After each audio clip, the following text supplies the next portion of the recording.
Hello, మాది ఏలూరు అండి. అయితే గన్నవరంలో ఉంటున్నాము. మొన్న ఏలూరులో 12 సంవత్సరాలకు ఒకసారి అమ్మవారిని నిలబెడతారండి. అయితే మొన్న 6 సంవత్సరాలకే నిలబెట్టారంట. మా బావగారు వాళ్ళు ఏలూరులోనే ఉంటారు. మమ్మల్ని పిలిచారు రమ్మని. మా అమ్మాయి ఏమో అటు నుంచి వచ్చింది, మా పాప. నేనేమో ఇటు వెళ్ళాను. అసలు ఇంటికి వెళ్తానికి ఎంత లైనోనండి. అసలు జనాలు, ఆటోలు అవన్నీ ఆగిపోయి ఆటో ఎక్కించుకున్నాక కూడా వాళ్ళు దింపేశారండి. ఆటో వాళ్ళు కూడా ఇప్పుడు వెళ్ళేదట్లేదండి, తెగండి అని. నాకైతే అసలు ఎంత రొప్పి వచ్చిందోనండి. కొంచెం ఒళ్ళు ఉంటుంది కదా, నడిచేటప్పటికి కొంచెం లెక్క బాగా రొప్పు. ఆటో ఎక్కుతానికి లేదు, అసలు నడుపుతానికి దారి లేదు.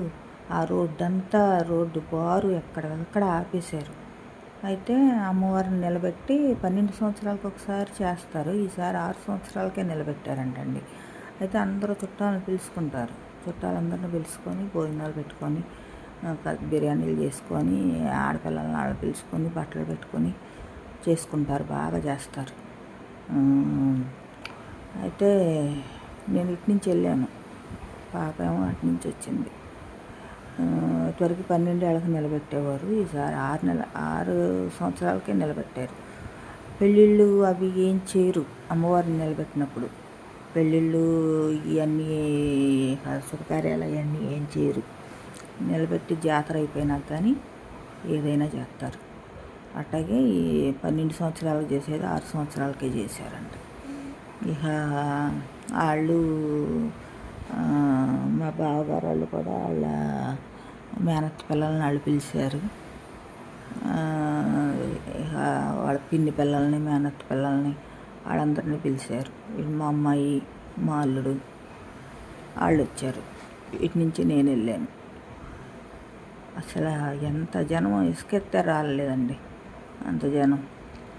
నాకు ఇక రాత్రి బాగోక నిన్న రాలేదు.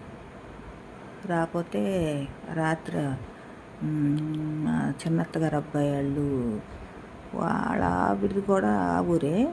అయితే ఇక వాళ్ళు కారు వేసుకొచ్చారు. కారు వేసుకొస్తే ఇక రాత్రి ఇంటికి వచ్చేటప్పటికి 12 అయింది. ఇక ఓపిక లేదు, నీరసం అయిపోయింది. అంత దూరం నడిచి వెళ్ళేటప్పటికి ఎందుకన్నా నీరసం అయిపోయింది.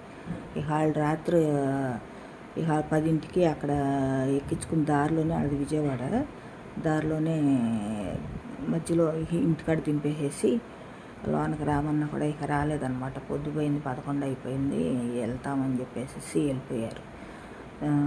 ఇక రాత్రి